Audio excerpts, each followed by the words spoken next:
أعوذ بالله من الشيطان الرجيم بسم الله الرحمن الرحيم الحمد لله رب العالمين والصلاة والسلام على رسول الله سيدنا Muhammad وعلى آله وأصحابه وسلم. Assalamu alaikum wa rahmatullahi wa barakatuh, my brothers and sisters. Inshallah ta'ala, you are all well. Today I have a short little reminder that I'd like to pass with you. There was an event where a young boy, you could say a young man, we say to young boys at the age of 16, 17, we say, how are you, young man? So it was a young man that approached the Prophet sallallahu alaihi wasallam, and it was a complaint. He went to the Prophet complaining, saying that his father always asks him for money, takes money off him. So Rasulullah sallallahu alaihi wasallam says to the boy, go and call your father. At that time, Jibril alayhi salam comes to the Prophet sallallahu alaihi wasallam and tells him, Ya Rasulullah, when the father comes, ask the father what was he saying in secret. So the boy is going to call his father, and whilst they're coming to the Prophet sallallahu alaihi wasallam, the father is saying some things in private, muttering some words that the boy can't hear. When the father came to the Prophet sallallahu alaihi wasallam, Rasulullah alayhi salatu wasallam asked him, is this true what your son is saying? The father said, Ya Rasulullah, only if my son knew why I was taking this money.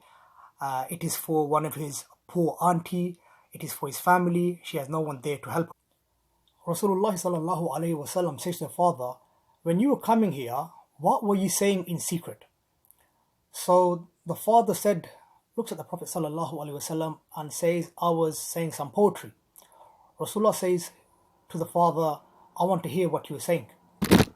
So inshallah, brothers and sisters, I will read the poetry what the father said.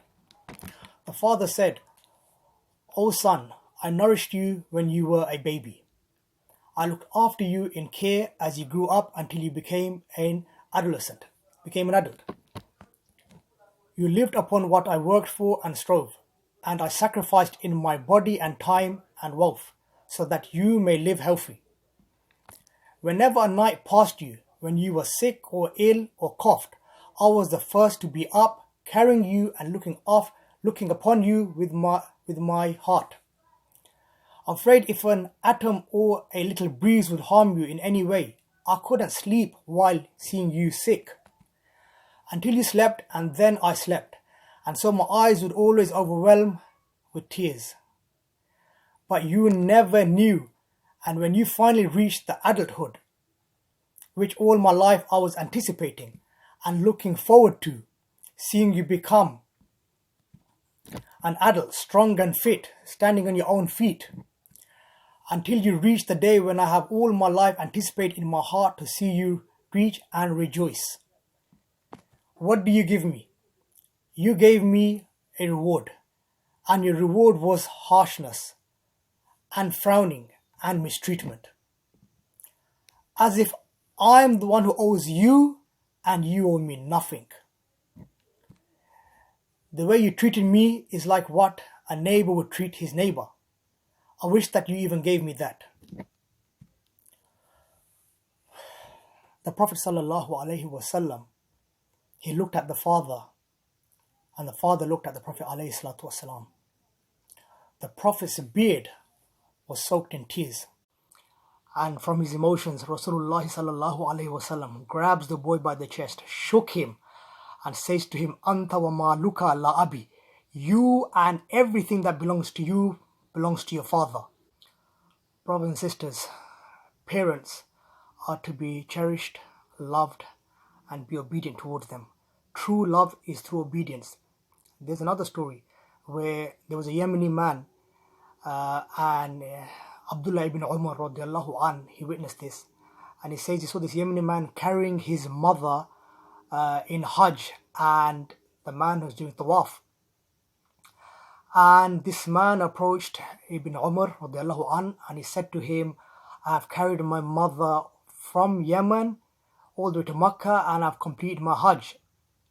I've been a obedient son, like a tamed camel. The Yemeni man said, "Have I repaid my mother?" Ibn Umar radiallahu anh, he said, "No, you have not even repaid her back for her pain, her one scream, her one contraction at your birth." So brothers, these examples are something that we need to obviously, comprehend and put them into action. The famous dua that we make is from the Quran. قُلْ رَبِّ ارْحَمْهُمَا كَمَا رَبَّيَانِي صَغِيرًا. We say, "Oh Allah, have mercy upon our parents, how they had mercy upon us when we were small." Another ayah from the Quran where Allah subhanahu wa ta'ala tells us that He has enjoined upon us to be kind to our parents. Our mother, she bore us in pain, and she gave birth to us in pain as well. So brothers and sisters, inshallah ta'ala, these are small examples of how we should have a relationship with our parents. After Allah and His Messenger sallallahu alaihi wasallam, we are to be obedient and have love for our parents. They come next after Allah and the Prophet sallallahu alaihi wasallam. One of the easiest ways to enter into Jannah, there are many gates that we're aware of. One of the gates is loving and being obedient to your parents, and this is one of the method of entry into Jannah. So brothers and sisters, this is a short reminder for myself and for yourselves. If there's any good in this talk, it is from Allah subhanahu wa ta'ala. If there's any mistake, it's from myself. Astaghfirullah rabbi min kulli zambi wa atubu ilayh. Take care, inshallah. Assalamu alaikum wa rahmatullahi wa barakatuh.